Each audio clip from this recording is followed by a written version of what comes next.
and I heard something going.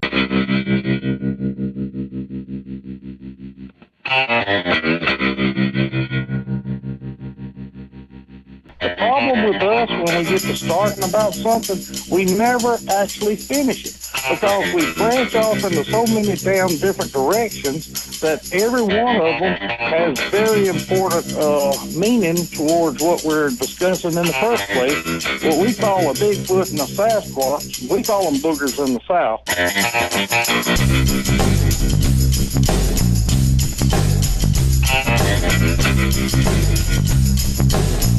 I said, what in the hell is that? Okay, well, shoot. Have y'all, what kind of encounters have you guys had apart from the Outlaws? You know, just while you guys, just y'all were out, you know, rooting around in the woods. Well, let me say this in regards to the story I just told. Yeah. My son and I got drawn for turkey hunt up there. And this area that we went to is close to where I always turkey hunt. So this was Tuesday. We were out there on early Sunday morning pretty much.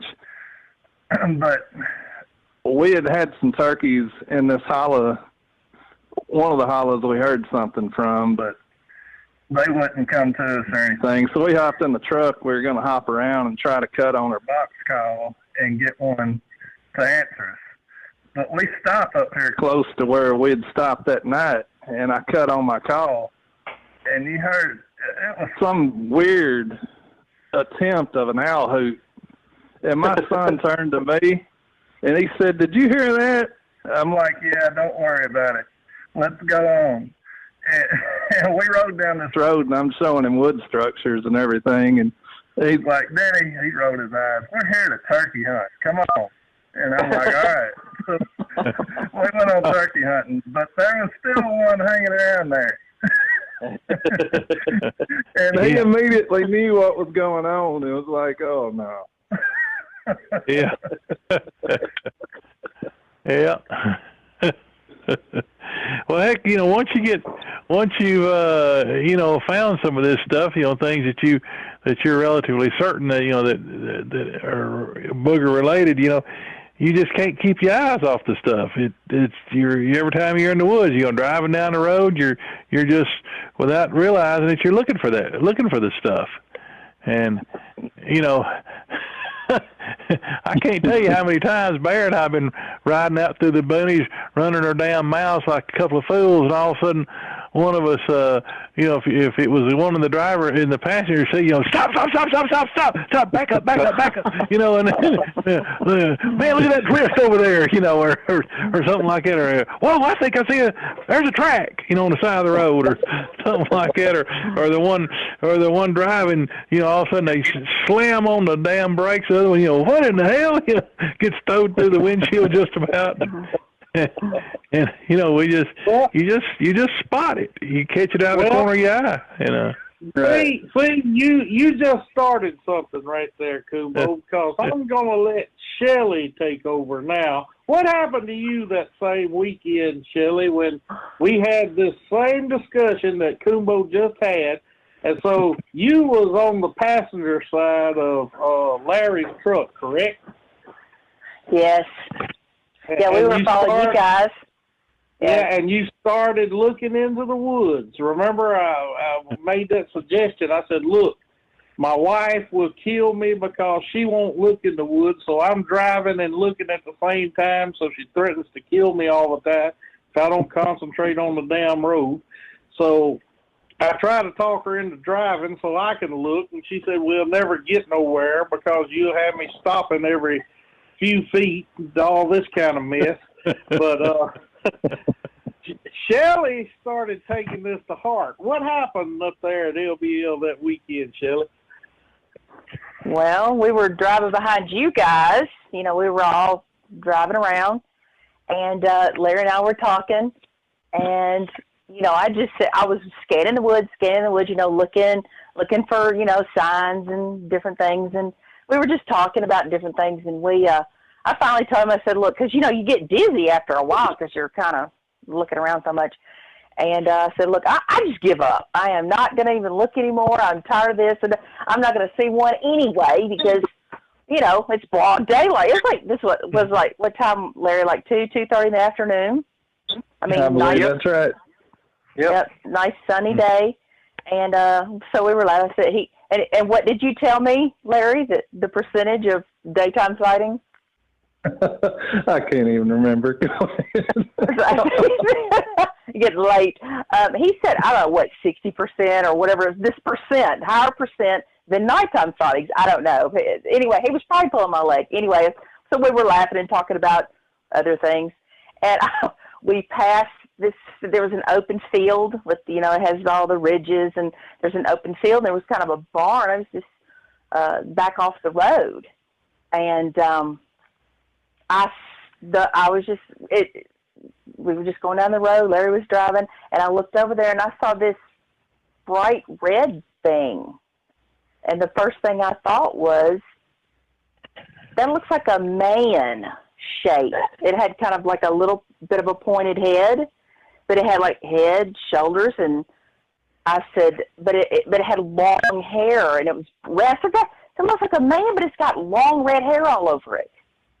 And then I realized, I had like a 2-second window to see it, but it was because it was like way off into a field next to a barn. I mean, it was close enough for me to know what it was. But I just turned around and told Larry, I said, I think I just saw one. And he's like, what, huh? What? You're joking, right? You know, he really thought I was pulling his leg because I just told him I was going to give up. So he said, well, do you want to go back? And I said, well, you know, we're following, you know, Bear and all the other guys. And I'm thinking, well, you know, maybe it was a dead cedar tree. I don't know. I mean, I'm not 100% sure, but I'm pretty sure because it was shaped like a man and it had long red hair and it was moving. So I said, by the time we, you know, get down here, turn around and go back, it's probably going to be gone. He was moving pretty fast. So we went on, and I said, I'll tell you what, let's go do our thing with Bear and the guys, and then when we come back, let me double check. We'll go back in this field and make sure that it wasn't a dead cedar tree. I want to know for sure because, you know, I didn't want to stop. So we went back and looked in the field, and there was nothing there. It was just a barn in the field. So, but later on, I looked at the satellite photo. You know, you can do the Google Maps with the satellite view, and you know, I went to that spot, and I saw where it was I think give you the measurements of the distance on there of the map, and it was about 200 yards off the road. But then when backed out of the view, there was a trail that basically crossed the road. You have the trails all in the LBL. I guess I don't know. Mm-hmm. It had crossed the road, and where he had crossed that road right there, it was all open field except for that one little spot. The trees were really close to the road, and obviously he just was going down that trail. You know, it was during turkey season, so I'm sure he got flushed out, and he just happened to walk across the road and was going on his little merry way when I happened to see him in the field. So it was pretty awesome. It was, you know, when you see it, what it is, but at first you're like, you just can't believe it, but you know what it is. Mm-hmm. So it was pretty awesome. Cool. What did I tell you, Shelley, when you told me about it? What, that you were going to kill me? Mm-hmm.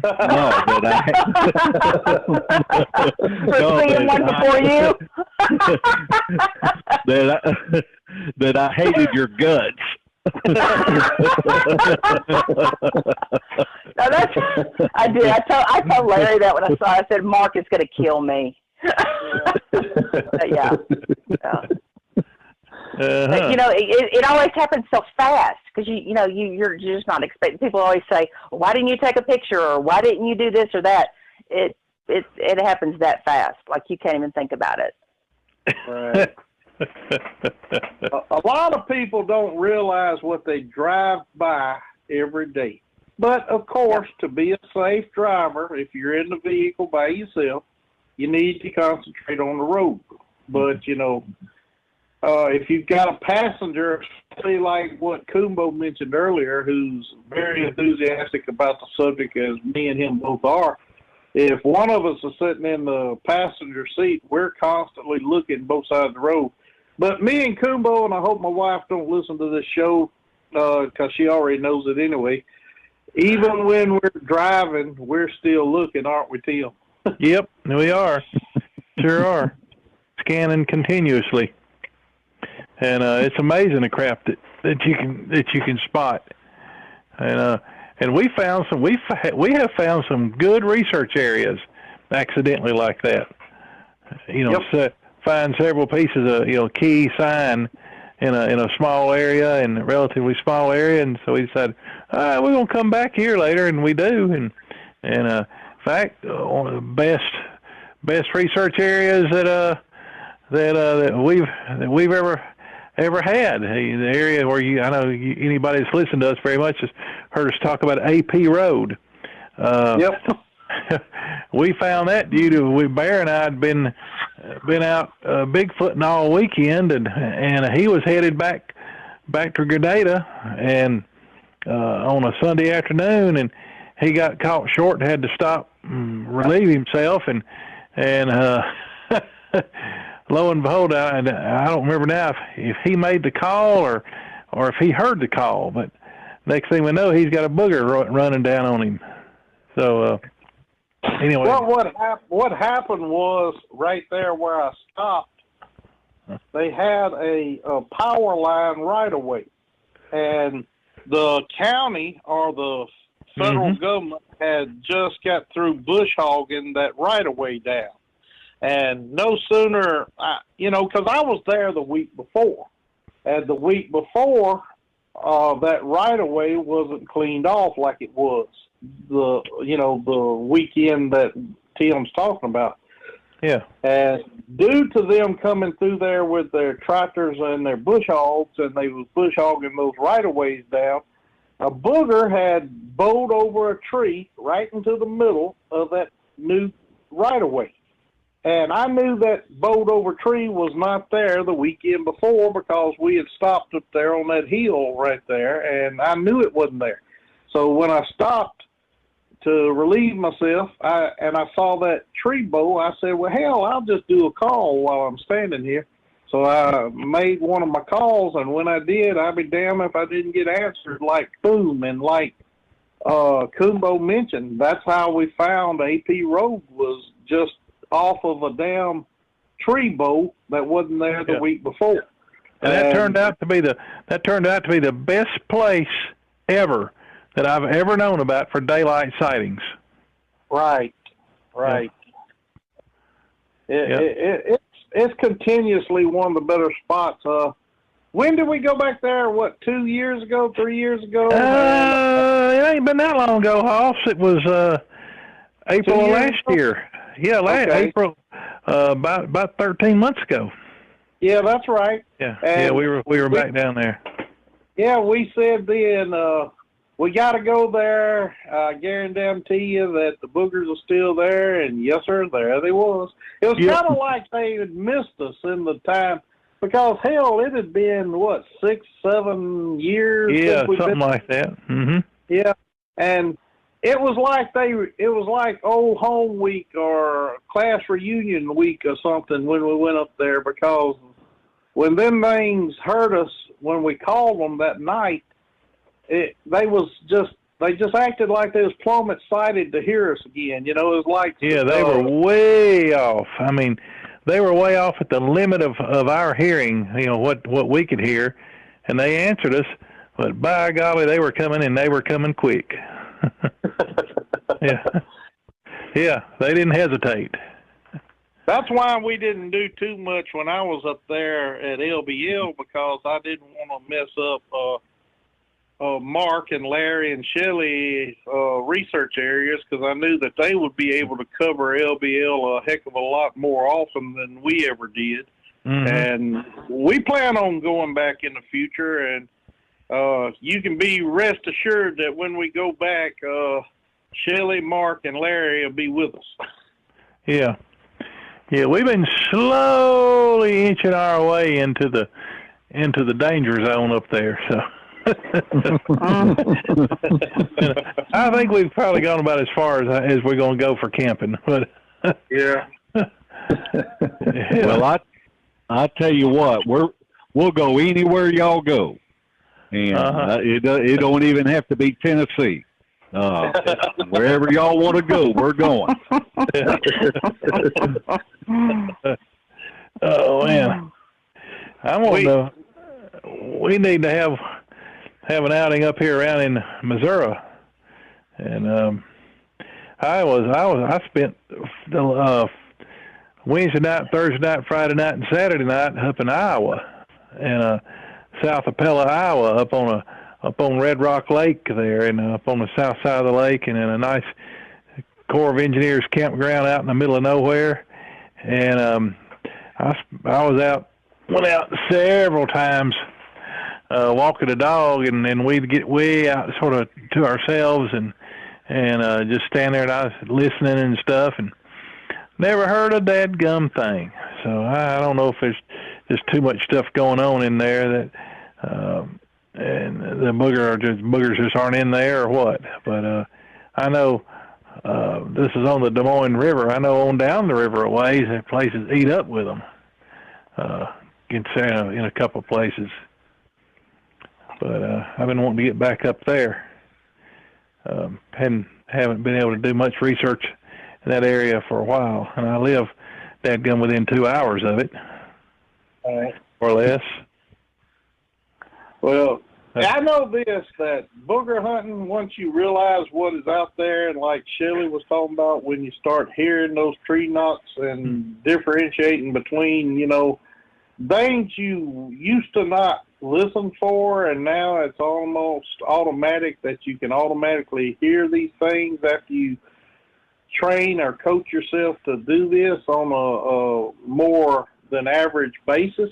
You can turn around and then it's like I'll tell Tammy when I leave the house, "Where are you going?" "I'm going deer hunting." She said, "Why don't you just tell the damn truth? You going boogering, you know that's where you going. You ain't going hunting." Yeah.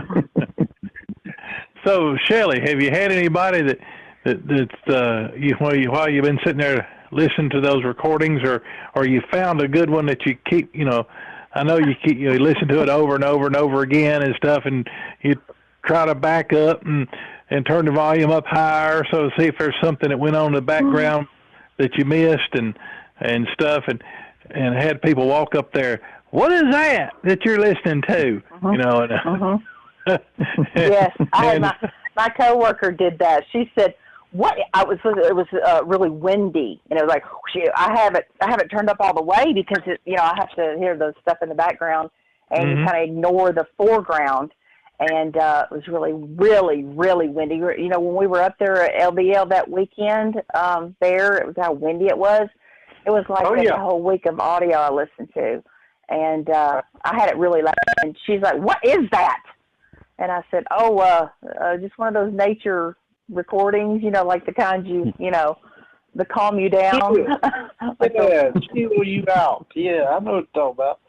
Only you ain't listening to the wind, the ocean surf. You're listening to the wind blowing. Yeah. Yeah. So I don't. I do. When I listen to you guys' show at work too, and so that makes me laugh out loud. They kind of look at me like, "What is so funny?" But yeah. Yeah. Yeah. They say, "I'm just listening." Go ahead.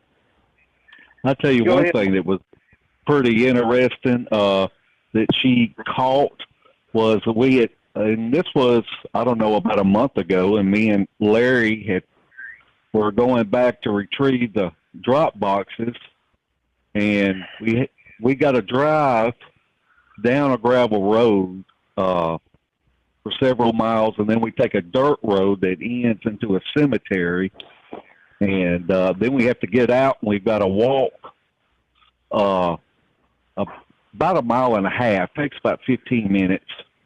And Shelley caught a wood knock, probably about the time that I'm figuring that we came out of the woods to cross over into a field. But it was just like that booger was sitting there and caught us coming out of those woods and was letting the others know, there's somebody back here. Yeah, they do that. That was real recent. Yeah. I like that because a lot of people say, well, how in the world do you know that's what they're doing? If you do something over and over and over again, and you always hear these little bitty clues that are inserted in certain spots, and you realize that, well, shoot, it wasn't 10 minutes away from the drop box when this was recorded, and you sit there and you put one and one together and you get two, and I promise you it ain't Common Core math either. It adds up to two. You figure it out, It's just common sense. Common sense plays more involved with Bigfoot or boogering than anything else out there. Everybody wants to always overcomplicate everything. Me and Mike and Stacy of the Facebook group EOTBF, we went out to check out an area, and Mike had to take care of some obligations first, and so me and Stacy had been hitting the trails and stuff, and then when Mike got there, he had to change into some long breeches and boots, which took a few minutes, and we were overlooking a holler that led down to Kentucky Lake, and by the time he got changed, we started headed down into that holler, and we heard a knock. I mean, it sounded like Mark McGuire just hit a home run. Let me tell you. Yep. We stopped dead in our tracks. Every hair on my neck was tingling. Mike looked at me, and I looked at him, and our eyes were wide open, and we were both grinning from ear to ear. And but that booger was on top of us whenever he popped that tree. I mean, It was just so loud you could feel it in your chest. And I guarantee you that dude was watching us. And Mike was changing his clothes, and when we started down that finger, he put himself in a position to sound the alarm. I guarantee you he did. Yep. You mentioned that hollow. See, he could have been on the ridge right across that hollow, and he waylaid into the trunk of that tree with that piece of hardwood that he had in his hand. 9 times out of 10, for the listeners, it's hardwood on hardwood. You're not going to have any success with an evergreen stick. It's not the same sound. And if this thing, say he did a knock on the ridge right across from you, that knock just vibrated back and forth all up and down that hollow, and it makes it sound like it's right on top of you, plain as day. And one more thing before I leave that subject behind, I'd love to give bumps where it's due. That's Mike McSwain and Stacy Black, correct? That's correct. Yep. And 2 good old boys that I met at that outing, too. I was really honored to meet all of that bunch, that EOTBF club group. They're pretty good bunch of guys. I'm just thankful that we run into Shelley, Larry, and Mark, myself, because we had a blast with those guys. That was great. Well, we thank you. And I really like that story that you told, that where when you pulled up and you saw me and Larry's tent down there, you said, man, them guys are either really stupid or they know what they're doing. Yep. Hey, Tumbo, you know how whenever we pull into a spot and we know where we're going to camp at, you may not have ever camped there before, where do we always get? All the way to the back. As far away from everything as we can. Actually, we try to get to, at the very point where if a booger comes in there, where he's going to come in at. He usually comes in right by mine or Kumbo's tent. We'd always do. And I'll be damned. I pulled up there, and that's what I wanted. You know, Kumbo knows me better than anybody. We've been doing this together for 16 years. I pulled in, and there was a cooler or something on the only picnic table was where I wanted to be at. And I looked over there at Stacy Black. I said, "Who's got that camping spot over there?" He said, Mark Newbill and Shelley Reed and Larry Porch, they all got that spot. I said, "Them suckers got my damn spot." And I looked over there at Slade. I put the truck in gear and was looking for the next best spot, which there wasn't no next best spot. So I knew then I just need to find a spot anyway. And I looked over there at Slade. I said, "Either them old boys know what the hell they're doing, or they some stupid rascals. I'll just tell you that, because they." we went Bear and the Outlaws went camping back last October down in DeSoto National Forest down in Mississippi, and we picked the most out of the way isolated campground that's in the entire park, and that's a big old national forest down there, and that's where we went to camp. Got down there, and we went in the middle of the week just knowing that we were going to have the whole thing to ourselves. Got down there, and there was three dadgum different groups of people all the way in the back, furthest, most isolated end of that place. And we said, "Son of a gun!" And so we ended up having to. We decided, well, we'll just camp in the other end of the place, you know, right when you first come in it, and you know, maybe that'll be sort of isolated as well. Although, you know, anybody coming and going is going to be driving through there. Well, we'd been there 2 nights. Hey, we make them pay the price, don't we, Till? Do what now? We make them pay the price for getting our spot, don't we? Yeah. We did some calling, and old Troy hung out some damn old barbecue, some leftover barbecue meat. He found a holler maple tree back in the woods. He put that barbecue down in the holler of that maple tree, and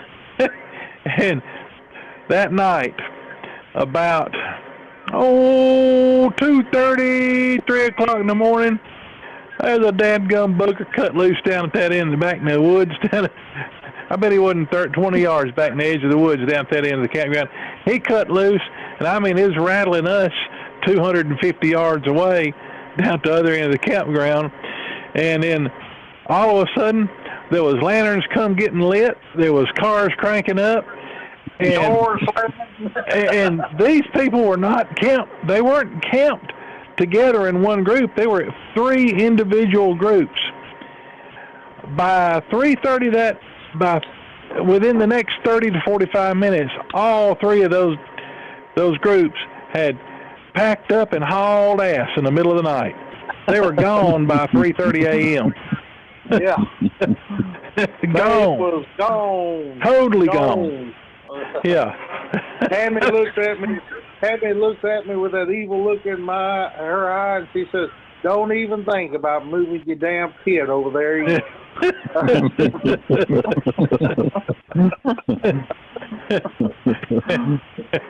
But they opened up, all 3 groups opened up extra large cans of "Get the hell out of Dodge," and they did.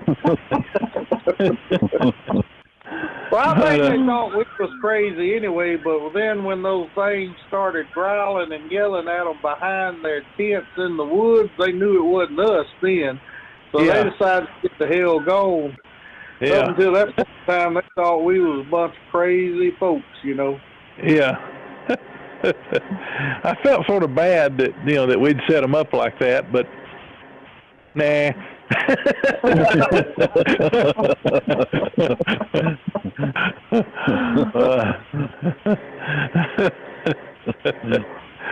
You know, Phil, just mentioning that outing right there, you do realize, and I know that, you know, we're messing with Larry and Mark and Shelley for being on the show, but That's the same damn area where Finding Bigfoot did their show 2 weeks ago.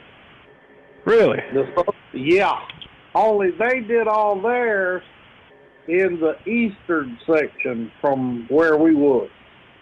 Okay. Yeah. I didn't know if you'd seen that episode or heard about it. No, I don't watch that. I mean, they don't ever do nothing.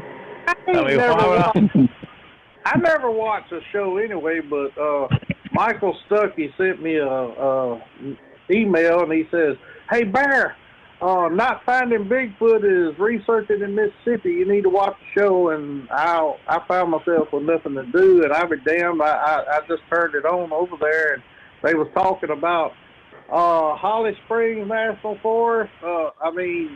DeSoto National Forest down there around Hattiesburg. I said, check this crap out.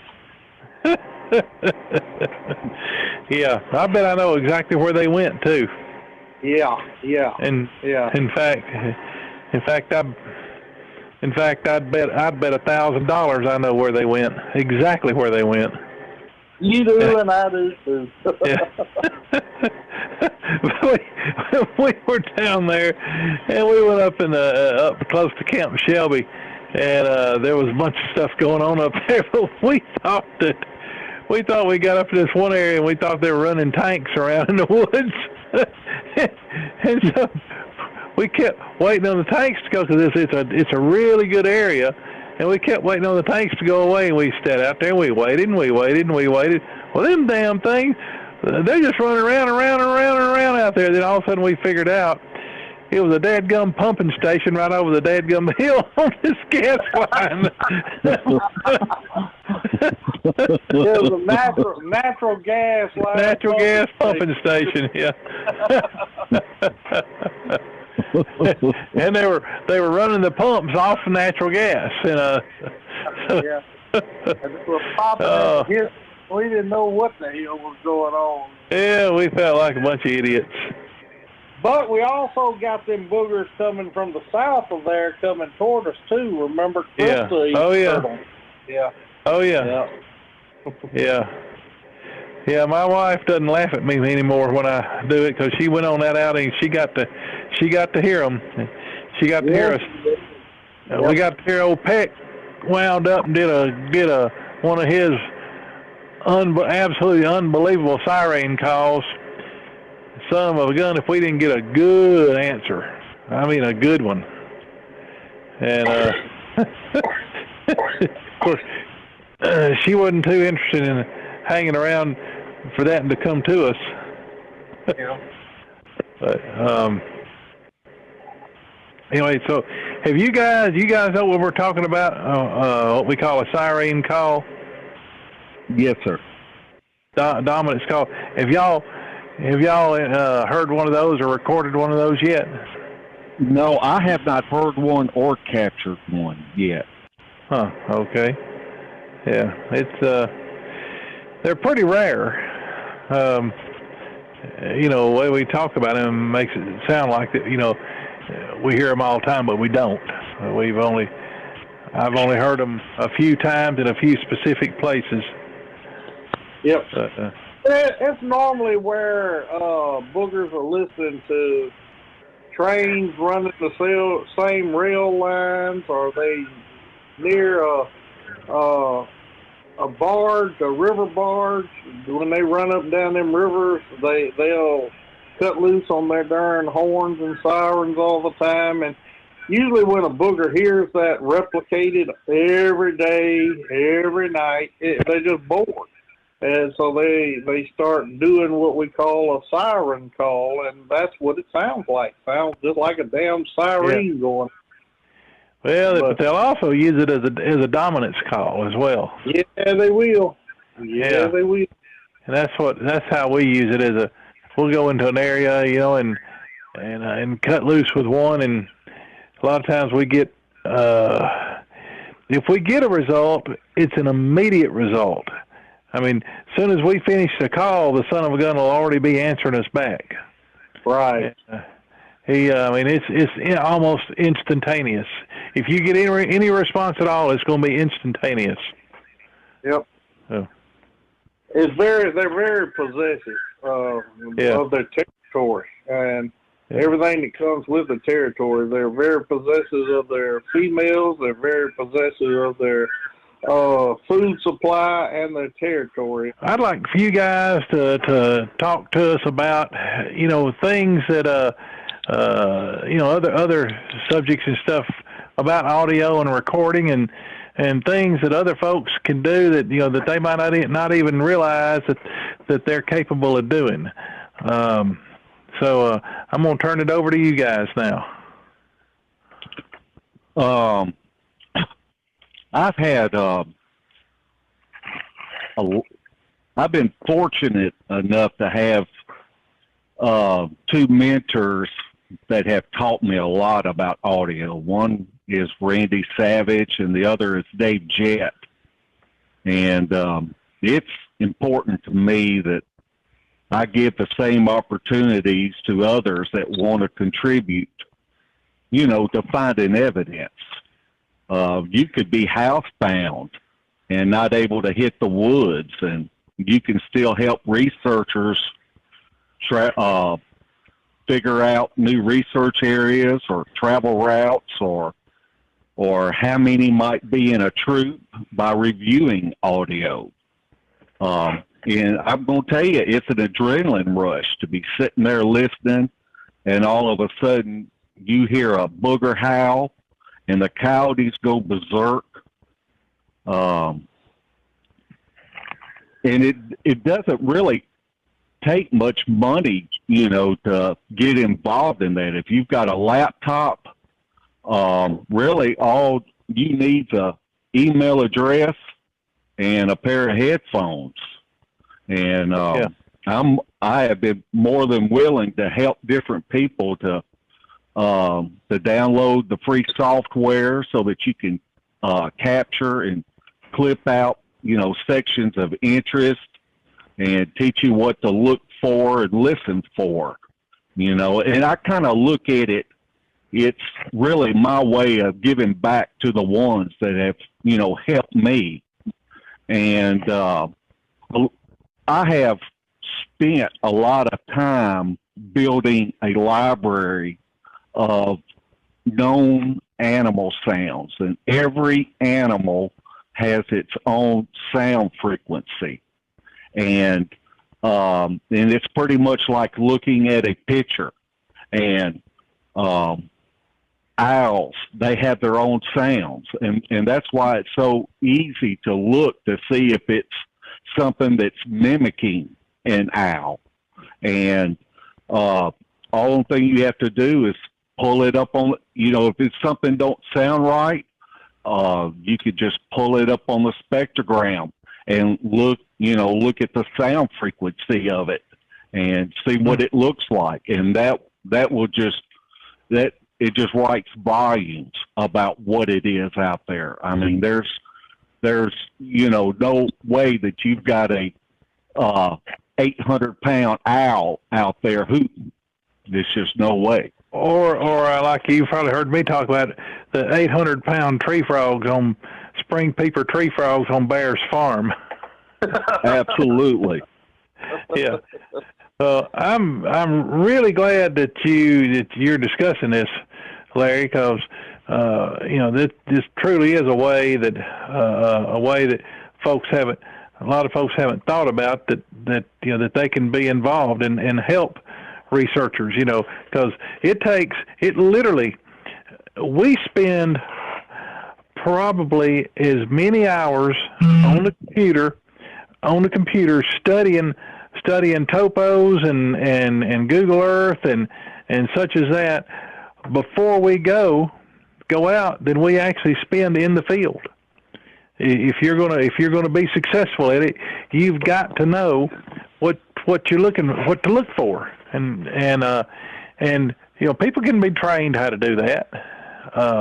It takes a while. I mean, you've got to have an aptitude for it, but you don't have to be like you said, someone that can get out there and beat the bushes to be able to do something like that. Like you said, a person is housebound, as long as they've got the interest. Another thing, Shelley, y'all mentioned that Shelley takes lots of pictures, high-quality pictures. It's amazing sometimes the things that you can find in those pictures that you never noticed when you actually took it. But you some of the best photographs out there of Bigfoot. The people didn't know that the Bigfoot was there when they took the pictures. Later on, they were looking and they discovered it. If you just have someone that can sit there and go through all these, dozens and dozens of pictures, blowing them up on their screen and looking at them critically, and and it's amazing the things that you can spot. I know Vicky is astoundingly good at that, and our friend Bubba Gump, one of the regional outlaws, he's amazingly good at looking at finding things in pictures. So I really enjoyed looking at Vicky's pictures that when she brought them to camp. It was just the library of pictures she has is phenomenal. Yes, it is. Yes, it is.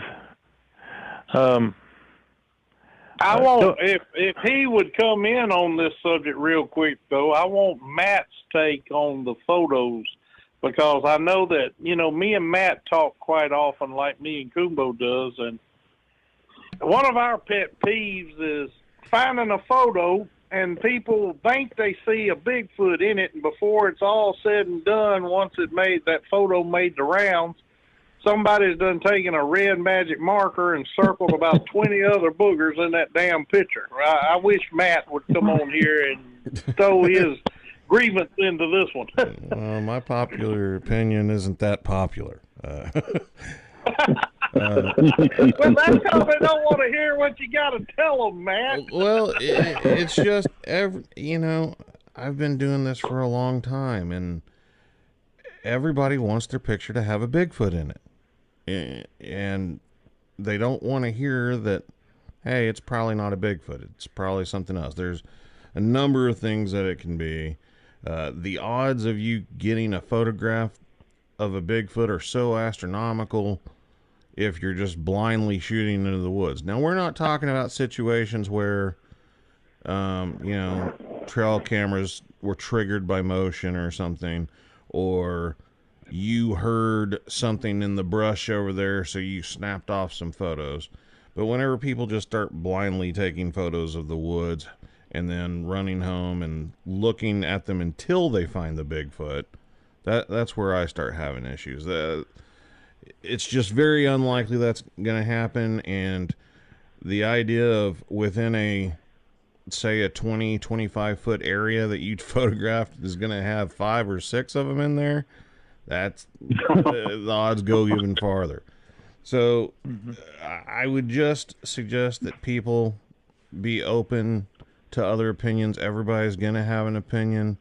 You're not going to win any awards for finding, if you got to circle it with a red circle and explain to the person where it's at, and see if you squint your left eye and bend your right thumb and stick your tongue and stand out on your right leg. You can see the left eye and see he's holding a baby on his ear. And if you got to do all that, it's really not worth it. Now, as far as a researcher is concerned, if you're out there hitting the woods real hard, you can learn a lot from photos. But it's really for your own personal information to know what to do to try and get better photos. But everybody should be taking photos, and everybody should be taking video, and everybody should be taking audio and documenting every single thing they do out in the woods. But if you're going to put your photos out on the internet, you better have some thick skin whenever you do it. Absolutely. Yep. I know one thing that me and Larry and Shelley, we strive for. We go out of our way to not say the word Bigfoot. We say possible or probable, but we never say this is a Bigfoot. We try to be very skeptical, and that we don't want to get tagged, you know, as somebody that's got a red marker in their hand or screaming Bigfoot, you know, every week. And you just get on YouTube and see that. These guys that are putting out videos weekly, and everywhere they turn, there's a Bigfoot. Well, if that was the case, we'd already have one in the zoo. Well, I know that there's, well, Florida seems to be a hotbed for Bigfoot photographs. Let me just put it that way. I won't mention any names, but there's a couple of groups out of Florida that got more photographs of Bigfoot than I got of my family.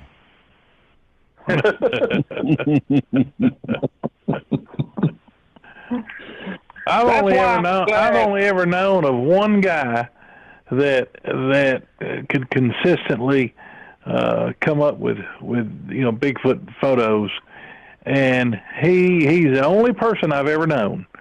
And he's not in our group. He's not an outlaw or anything like that. But he was an old boy from Oklahoma, and that son of a gun had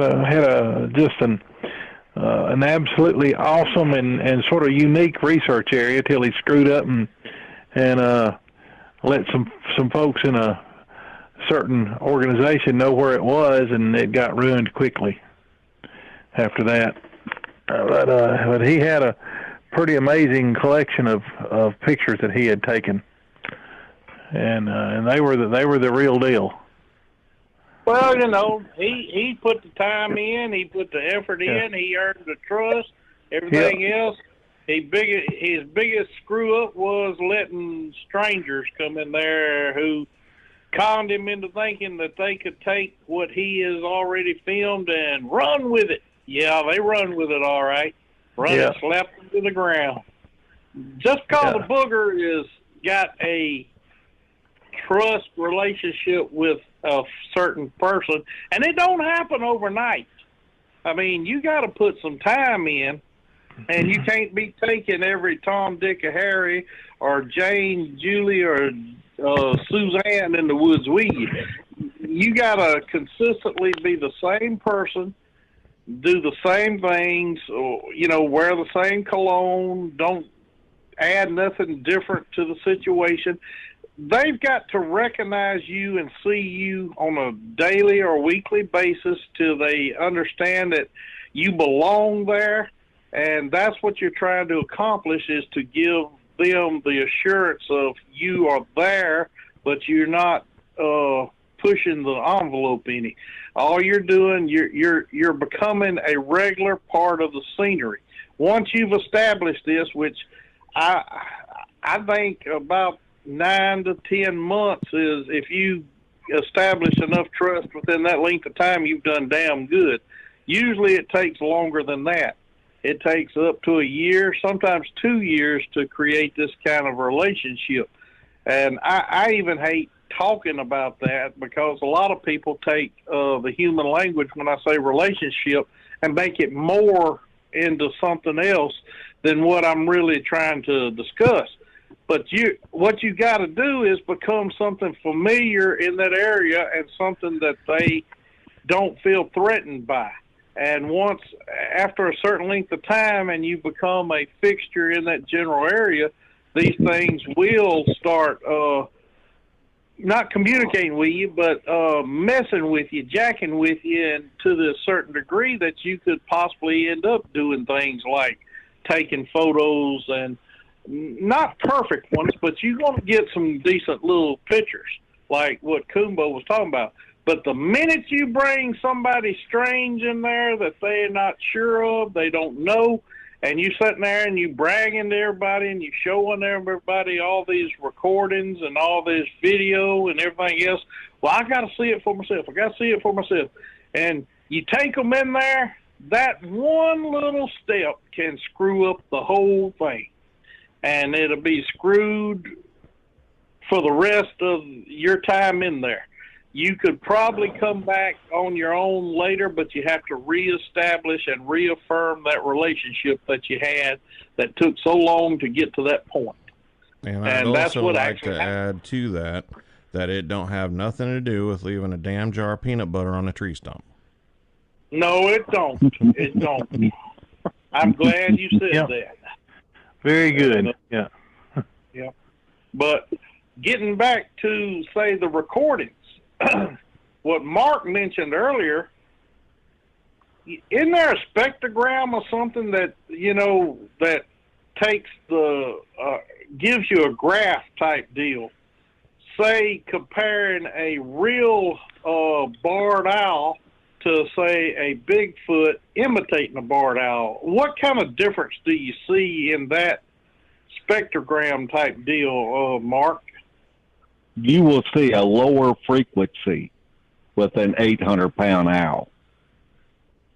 And it won't be the same kind of like graph. Like an owl is almost like an upside down V, and you will not see the upside down V shape, picture on the spectrogram. Right. Mm-hmm. I've always said that, and I'm nothing but an old country boy myself, and Kumbo's heard this a million times. I think I even mentioned it to you guys when we worked together up there at LBL a month ago. When a Bigfoot imitates something, it don't have the same echo that the original creature has that produces that call. I mean, I have found that too. Yeah. You won't hear that trail at the end of an owl call. And plus, it sounds so fake. I mean, a novice or a newbie in the woods, they wouldn't know the difference. But if you've been out in the woods, it's kind of like what Shelley talked about earlier about not recognizing tree knocks until you've listened to them enough from listening to these recordings that then you catch on to it. You catch on to it quick because what you've done, you've trained yourself or adjusted yourself to where you can pick that out. But I've done this so long. Kumbo has too. I'm sure Mark and Larry and Shelley now. All you guys, when you hear a fake owl call, you know it's a fake owl call. Yes. I mean, it's so obvious it's as plain as the nose on my face, to me.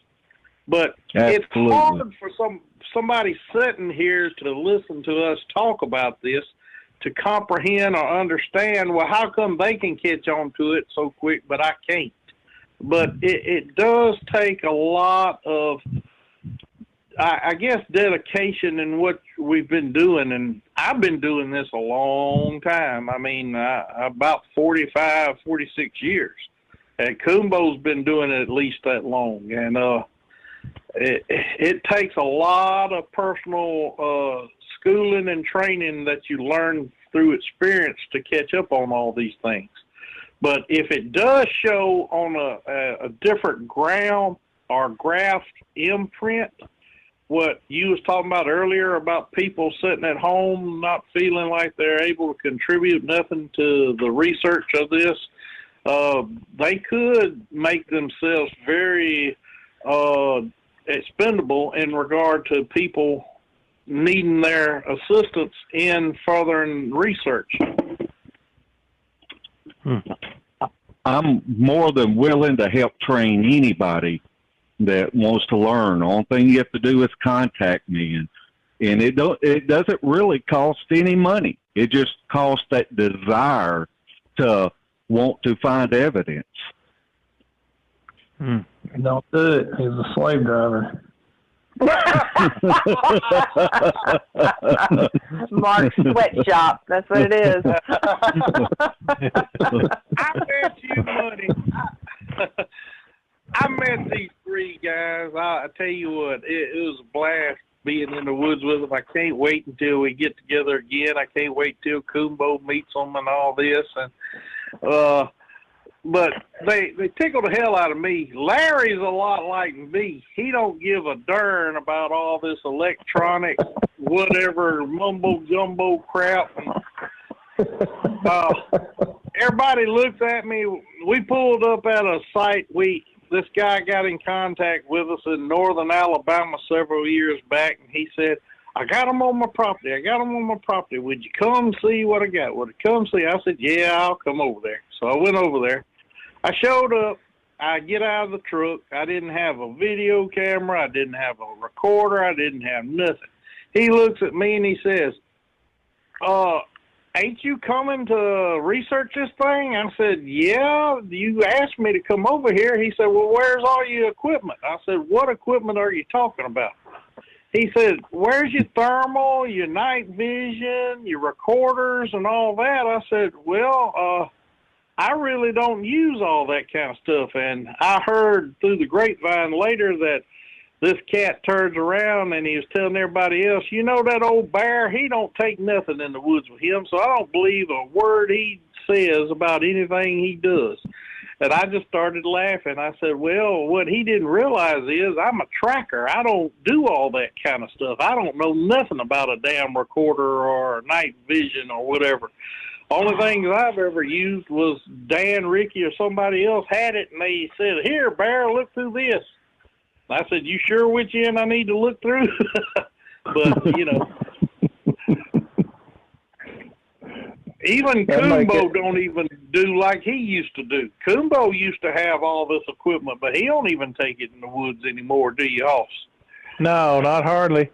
Not anymore. I'm hoping to get back into audio recording, but I've had a camera mess me up so many times trying to get pictures of one or stuff. And, you know, number one, these digital cameras are so slow to bring the battery and get them ready to fire.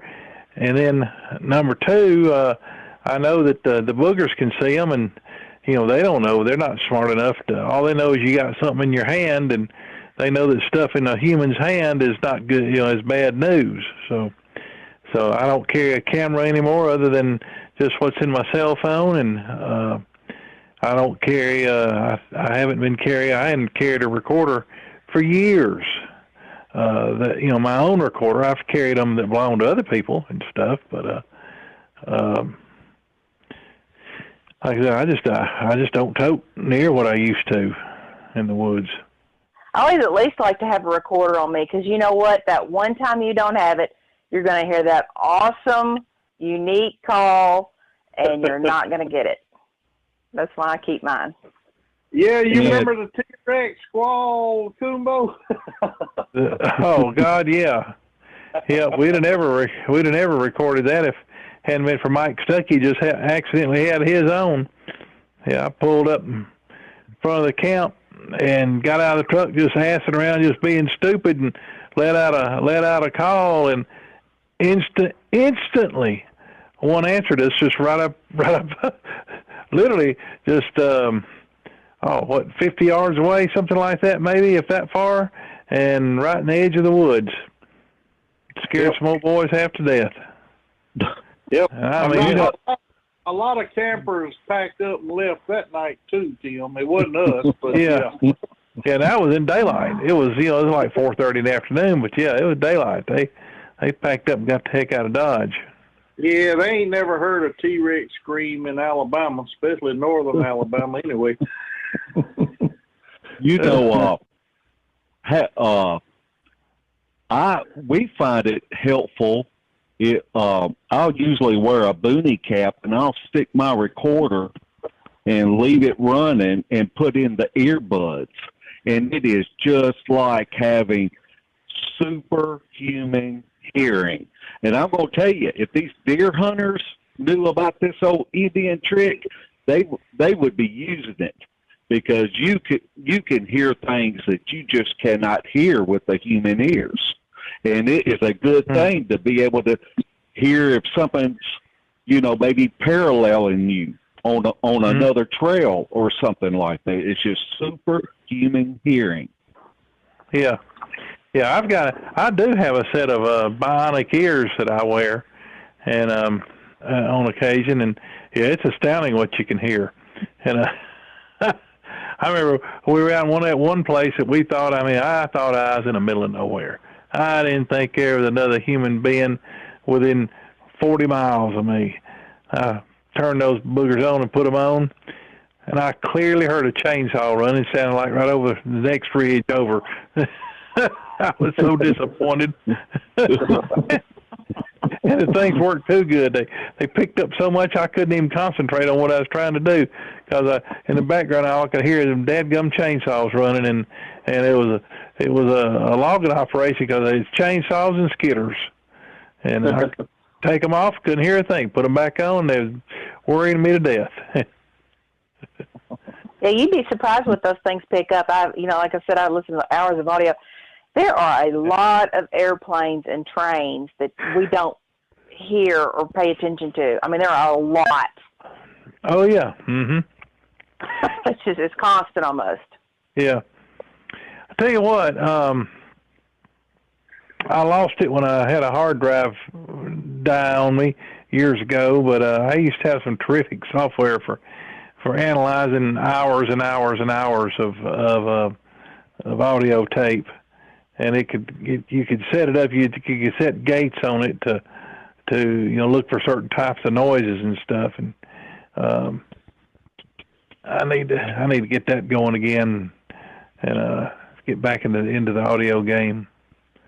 Well, we use the freeware, the Audacity. And yeah. And there are two camps in audio, kind of like. There's some people that say you can bring it up and kind of scan it for your signatures. And then there are other people that say you need to listen minute by minute, because sometimes that distant howl is not going to show up, which I found is true. That's true. That's why. Yeah. True. Yeah. It can be below the ambient noise and the white noise, and you just can't hear it, or some people just go and they look for spikes in the audio. Mm-hmm. Yeah, that's what this software did. It was some software that I'd gotten from Spectral Dynamics, who they make spectrum analyzers, and I was using it to go through a lot of stuff. And of course, it only got the more. It had to have several dBs of separation above the background noise before you could catch it with that software. Uh-huh. But it'd go through and it'd tell me where I'd run one through pretty quickly, and it'd tell me where the spikes were. Then I'd go back and listen, and that was a dog or something like that. Every once in a while I'd get some pretty good booger stuff. But you're right, I probably missed doing it that way. Probably missed a whole lot of low level stuff way out in the distance. Uh-huh. Yeah. Well, it just depends on what kind of time you want to put into it. Yep. Say that again. It just depends on what kind of time the commitment and the time that you want to put into it. If you want to, just depends on what you want to do. Yeah, you're exactly right. What kind of commitment you have toward it. Well, guys, I hate being the bearer of bad news, but we have done 2 hours worth of show. Actually, it's over 2 hours, but that's what we want anyway. Mark, Larry, Shelley, we are so proud that y'all come on to the show tonight. Looking very much forward to the next outing we have later on this year, where y'all three are definitely invited to come. Matt, Kumbo, as always, it was a pleasure being on the air with you guys. Any last words, Larry, Mark, or Shelley, you'd like to say before we cut you loose? And then I'll let Kumbo say what he has to say, and I'll leave it up to Matt to close the show out. Well, I just want to thank y'all personally, because we have learned so much from y'all, so much from y'all's podcast. And I just really, to me, it's important to share data and to help people out, tell people the do's and the don'ts. And I'm just thankful to have Larry and Shelley as research partners, because we really mesh together, and we can kid around with each other. I always kid with Larry and let him know that if he outruns me, he won't outrun my 40 caliber Sig. Just saying.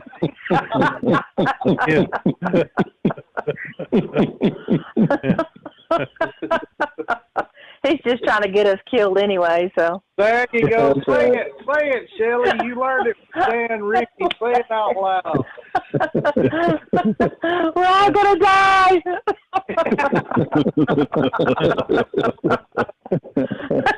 I stole that, yes. It was awesome. Yeah, Dan Ricky used that on her several times last month, and she laughed every time. But we're all going to die. Any last words, Larry and Shelley? I just agree with what Mark said and enjoyed meeting y'all and getting to be friends with y'all and look forward to sharing another campfire with y'all. Yeah, I'm looking forward to meeting you face to face sometime. Yes, sir. Yes, sir. Yep. So we were glad you guys could come on the show with us tonight. It's been a real pleasure. Yes, thank you. We really enjoyed it. Yeah, y'all got some good things going. Glad to hear it. Oh, we'll be hearing a lot more of these three rascals. I'm telling you, they some go-getters. I'm very proud of them. I love the cohesiveness of their unit, as Mark mentioned a while ago. And you could tell that these three guys work very well together. They work well in sync with each other. Mark mentioned earlier about how me and Vicky worked well together. It's the same with me and Kumbo and two or three other of us outlaws. We just done this so long together, we don't have to tell each other what's going on, what we're doing. And I can see that happening with Larry, Mark, and Shelley. Y'all keep working together, it's all going to just fall into place. Matt, would you like to close the show and give everybody the pertinence? We appreciate everybody listening to take the time to listen to a bunch of rednecks from the South talk about Bigfoot. We call them boogers down south. The Bigfoot Outlaw radio show, it would not be in existence if it was not for all of you guys all over the world who listen to us. And we really, really appreciate the fact that y'all do take very important minutes out of your life just to listen to a bunch of folks have fun and love to share things with others that we've done together as a group. And we look forward to more and better adventures down the road. I'll leave it up to Matt to tell everybody how you can get in contact with us and where you can talk to us on the internet. All right, everybody. I enjoyed it. Hope you did too. If you did, subscribe to the channel. Give us a thumbs up. Look for us on Facebook at our official fan page, and there's also a group page that we hang out in called the Bigfoot Outlaws Hideout. Just do a search for Bigfoot Outlaws, and you should be able to find us. Or you can email us directly at bigfootcrossroads@gmail.com. Thanks for listening. Good night. They wouldn't come to us or anything, so we hopped in the truck. We were going to hop around and try to cut on our box call and get one to answer us.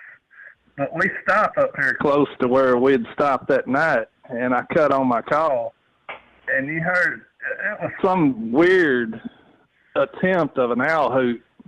And my son turned to me, and he said, "Did you hear that?" I'm like, "Yeah, don't worry about it. Let's go on." And we rode down this road, and I'm showing him wood structures and everything. And he's like, "Daddy," he rolled his eyes, "we're here to turkey hunt. Come on."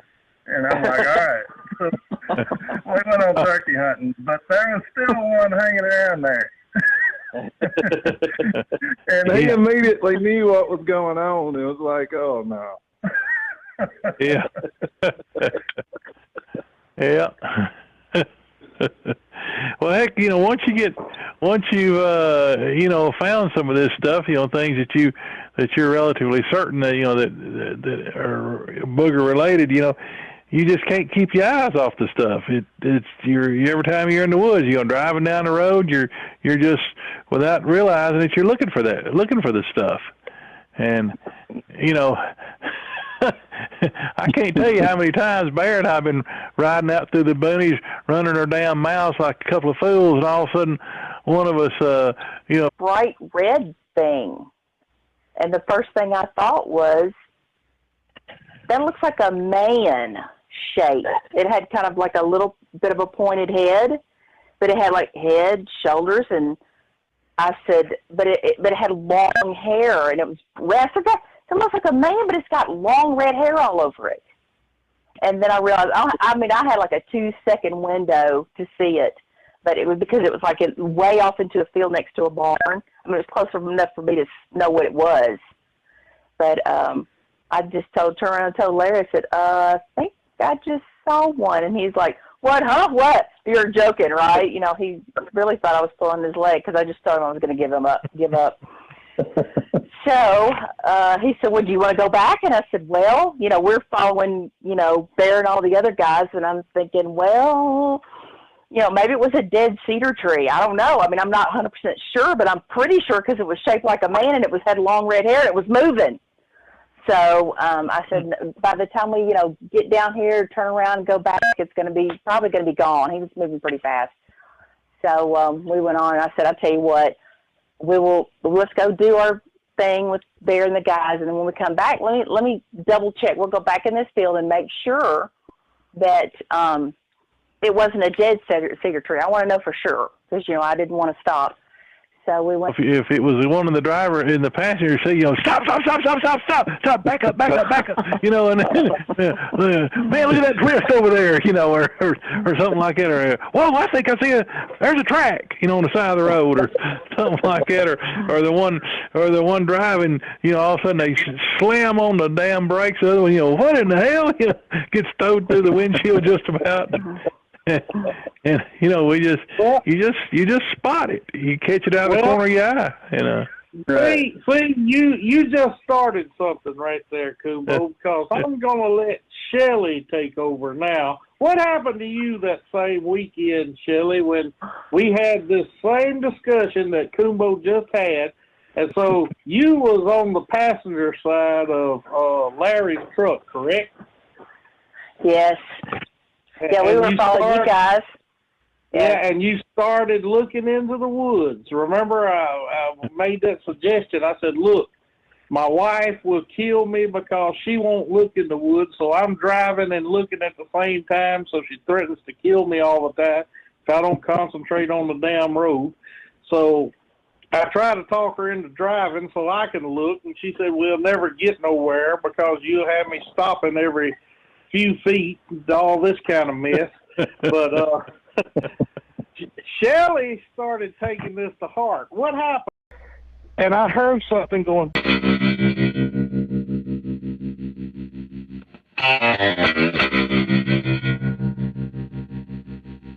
The problem with us when we get to starting about something, we never actually finish it because we branch off into so many damn different directions that every one of them has very important meaning towards what we're discussing in the first place. What we call a BigFoot and a Sasquatch, we call them boogers in the South.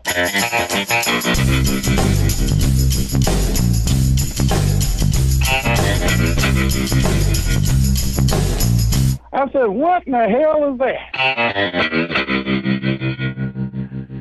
Okay, well, shoot. Have y'all, what kind of encounters have you guys had apart from the Outlaws? You know, just while you guys, just y'all were out, you know, rooting around in the woods. Well, let me say this in regards to the story I just told. Yeah. My son and I got drawn for turkey hunt up there. And this area that we went to is close to where I always turkey hunt. So this was Tuesday. We were out there on early Sunday morning pretty much.